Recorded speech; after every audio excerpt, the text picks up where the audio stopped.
Welcome to Kitchen Table Electronics, Lesson 5.4, AC Circuits, and we turn now to the other major reactive component we're going to consider in this class, which is the inductor. Inductors are made up of coils of wire, sometimes on top of a magnetically permeable material to increase the amount of stored magnetic energy in a given coil. And so these three types of inductor here each have such a magnetic core. Here's an inductor a lot like the one you will use in this class, which is potted so you can't see the turns. The operation of an inductance can be understood from Faraday's law, which says that changes in the magnetic flux through an inductor generate a voltage, or an electromotive force, EMF. The fundamental equation governing the generation of this voltage is that a change in current, di dt, will generate an EMF in proportion to the inductance of the coil. So, a 1 Henry inductance in which the current is changed by 1 amp per second will generate 1 volt. So the Henry is the fundamental unit of inductance. In an inductor, current leads voltage by 90 degrees. Before we leave this quick introduction, I want to introduce to you a rather special form of inductor, which is the transformer. In the transformer, a common magnetic core is shared between two inductors. If the two inductors have an equal number of turns, then an AC input here will generate an AC output here of precisely the same voltage. If the turns ratio differs, then it will step up or step down the applied voltage. It's also a way of changing the impedance of a source.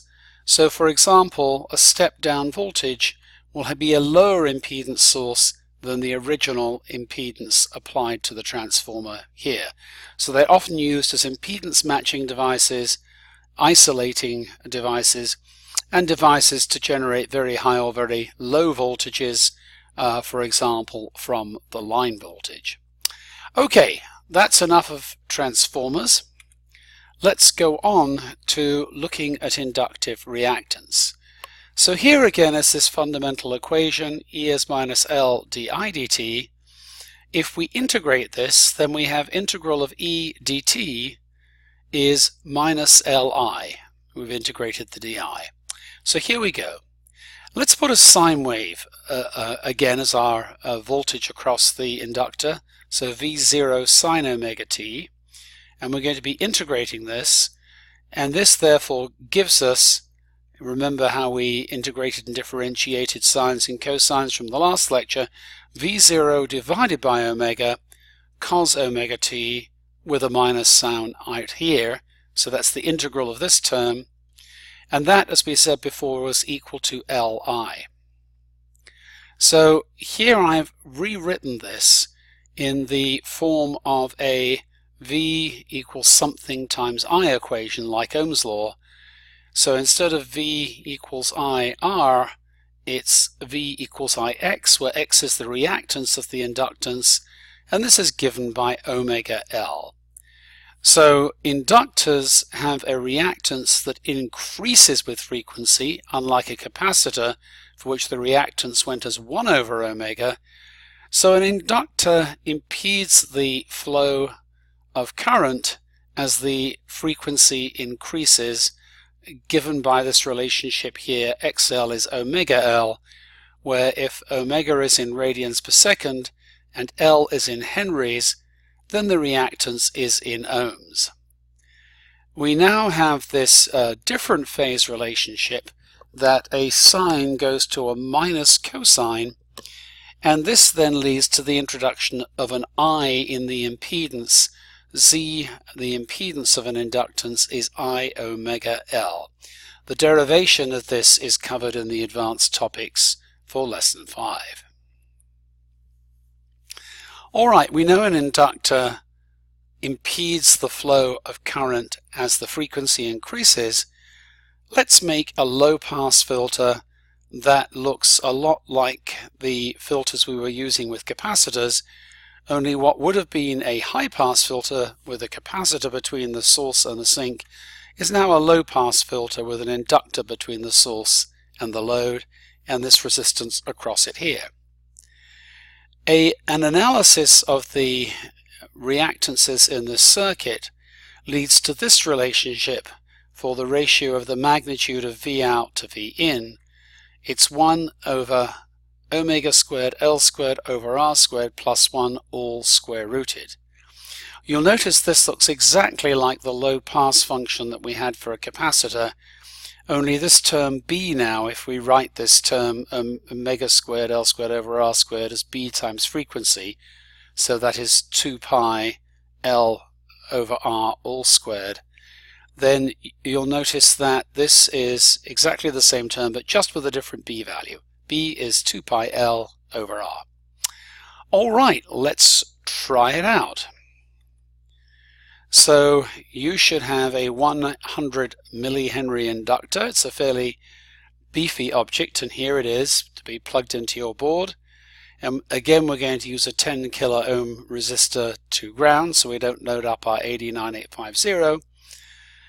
And then we are going to run our 89850 scan and plot.py, record the data, and load it up into our low pass analysis program.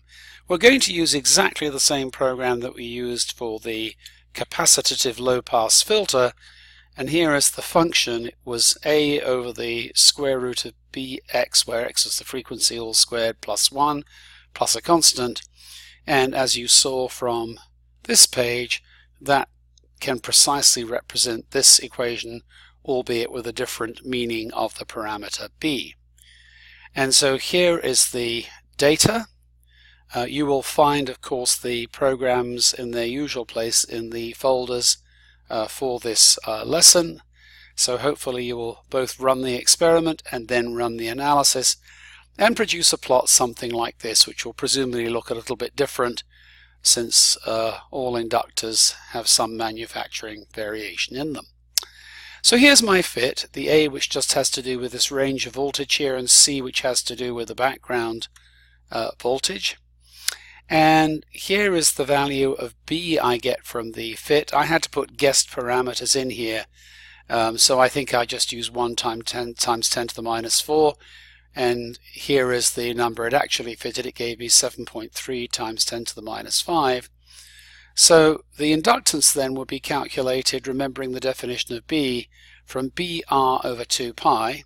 So here is the B that the fit derived. R was 10 to the 4th ohms, 10 kilo ohms, and divide by 2 pi, and ta-dan! We have this lovely result of 0.12 henries, which is quite close to the 100 millihenries that was marked on the inductor I used for this experiment. So now let's turn to a very different and more interesting type of circuit, one that includes both inductive and capacitive reactance. And here we've shown the two connected in parallel with a resistance between the source and the load. Now this circuit is rather interesting because we know that at low frequencies the inductor will be a short to ground. So this should then at low frequencies look just like this resistance to ground. We know at high frequencies the capacitance should look like a short to ground. So this circuit should pass nothing at both very low and very high frequencies. What happens in the middle? To analyze this, we need to know that when we put two impedances in parallel, they add together just as resistors in parallel do. So 1 over Z total is 1 over Z1 plus 1 over Z2, and so on. For just two components, you can simplify this into the equivalent of the expression we had for resistors, that the impedance of this circuit is the product of ZL and ZC divided by the sum of ZL and ZC. Recalling now that ZL is I omega L and ZC was 1 over I omega C, or minus I over omega C, multiplying top and bottom by I, we then, when we multiply these two together, we have an I times an I is minus 1 times minus is 1, so this is just L over C. On the bottom, if we take the I outside the sum here, we have omega L minus 1 over omega C. So, this clearly does something rather interesting. When omega L is equal to 1 over omega C, this term becomes 0, and the impedance of this circuit for ideal components goes to infinity. The point at which this happens, omega L is 1 over omega C, gives omega squared is 1 over LC, or F0, the resonant frequency, is 1 over 2 pi times the square root of 1 over LC. Let's take a look at what a resonance looks like. So here is the circuit with some practical values. I'm using again my 10 kilo ohm resistor so as not to load up my 89850. I have the 100 millihenry inductor again, a 0.1 microfarad mylar capacitor, so here it is, here's the inductor and here's my 10K. And from these two component values, I would calculate then that I have 100 millihenries, 0.1 henries, times 10 to the minus 7 farads, that is 10 to the minus 8 for the product of L and C, and so the square root then is 1 over 10 to the minus 4, or 10 to the 4th, divided by 2 pi, and that gives me 1.59 kilohertz. Let's see if we can see a resonance. So again, we set up our 89850 to scan the frequency range from a couple of hundred hertz out to 10 kilohertz. We collect data, we save the file, and let's plot it. So here is a plot on the Semilog plot using the Semilog plot.py program, and you can clearly see the resonance here. So at low frequency and high frequency, the voltage output is just a very small value, this constant background from the peak amplitude detector. But you can see here at somewhere between 1 and 2 kilohertz, as expected, there is a sharp peak in the output of this circuit as the impedance of the L and the C becomes large, and therefore the circuit simply becomes like a 10 kilo ohm resistor passing the signal through to the detector circuit. Now, for those of you who remember lesson 3 on fitting programs, you might conclude that this looks like a Gaussian curve, and I urge you to import these data into the Gauss fit and plot V2 that we developed in lesson 3 and see what happens. What you'll find is a Gaussian is actually not a good fit to this function.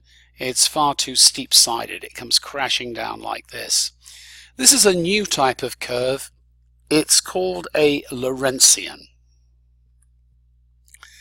So here is an approximate expression for a Lorentzian in the limit that the peak is sharp, and the dependence on frequency now looks like the difference between frequency and the resonant frequency squared.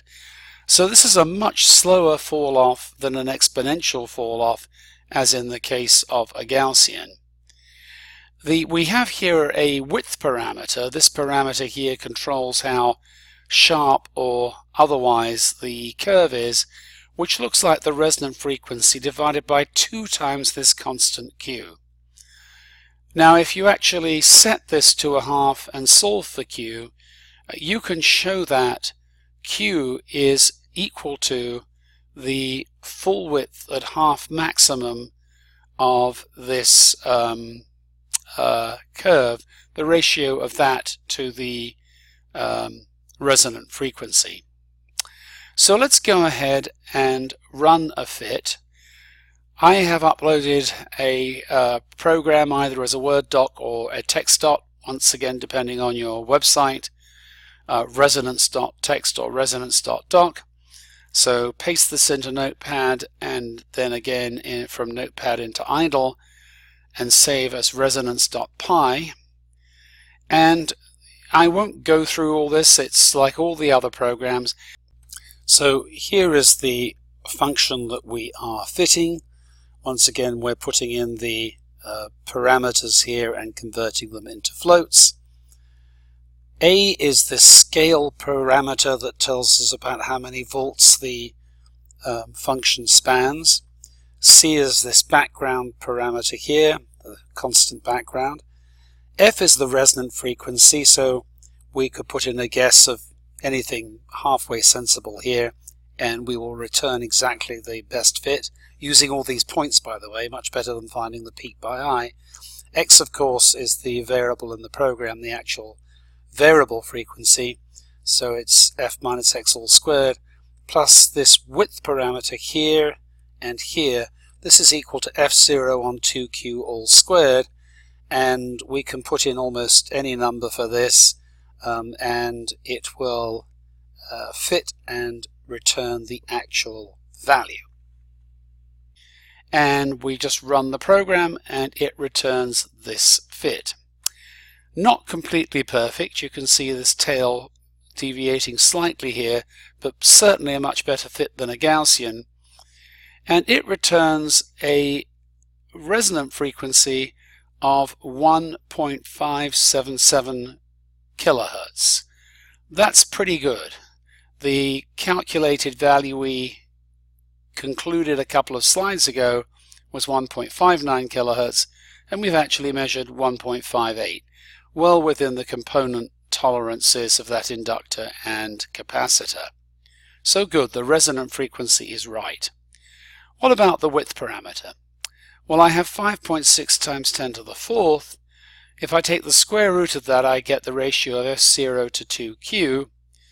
And so here I have solved for q, and I get 3.3. In other words, the value of the resonant frequency divided by the full width at half maximum is 3. So that is about 500 Hertz, and you can see from this plot that that is indeed about the full width at half maximum of this resonance. The Lorentzian is a very interesting and useful function. It occurs throughout physics in situations where you have a simple oscillator. In this case, the resonance is an inductor and a capacitor, but it could be a weight on a spring oscillating, or it could be an atom making a single atomic transition from one level to a next. All of these simple processes are described by Lorentzians. It's the more complicated, noisy processes that give rise to the Gaussians we talked about at the beginning of this class. I want to end this section, now that we've talked about impedance quite a lot, by pointing out why impedance is such a generally useful idea. Let us consider the following circuit. It's a source of voltage here, a voltage V Thevenin, and a Thevenin resistance. So this is a black box that acts as a source of voltage, and we know how by loading it with a load resistor and seeing how the voltage changes, we can determine both R Thevenin and V Thevenin. So let's ask the following question. I want to calculate the power in the load resistor, which is simply the product of the current through the load resistor times the voltage across it. Now we know as we make the load resistor smaller, the current will increase, but so the voltage will decrease because this now becomes a voltage divider with a small resistor here. On the other hand, if we increase the voltage across this by making the load resistance bigger, so the current will go down. Let's take a look at how you optimize the power transfer from this circuit here with a Thevenin resistance R Thevenin and Thevenin voltage V Thevenin into a load resistor. So here is an expression ILVL. The current through this is simply the Thevenin voltage divided by this total resistance, because that's the current flowing around the loop, R Thevenin plus RL. The voltage across this comes from the voltage divider equation, RL over R Thevenin plus RL times V Thevenin. And so here's this expression simplified. When is this expression a maximum as a function of RL? To do that, we take the derivative of the power in the load with respect to RL and set it equal to 0. Now to take this derivative, remember your chain rule, so take the derivative of this first and then of this term, which in turn is the product of the derivative of what's inside here and then the derivative of the bracket squared. When we do this and set this all equal to 0, we find actually a rather obvious result from the discussion I had, which is that the power transfer is maximized when the load resistance equals the Thevenin resistance. At this point you have the optimum compromise between current through this resistor and voltage across it. So in general then, power transfer is optimized when the source resistance equals the load resistance. Now had we done this for an impedance, we would have carried out exactly the same steps for the imaginary part of the impedance. We simply would have carried this process out once for the resistances and then again for the reactances, and we would have found the same result. And what this says is that if you have a Thevenin impedance A plus IB and a load impedance C plus ID, the maximum power transfer occurs when A equals C and when B equals D. This is a very important result in electrical engineering, and you will often hear impedance matching talked about. We'll talk a little bit in the very last section of this course about why things like the characteristic impedance of a coaxial cable matters in transferring RF power from one point to another. With that, we end this lesson, and next up, Fourier analysis.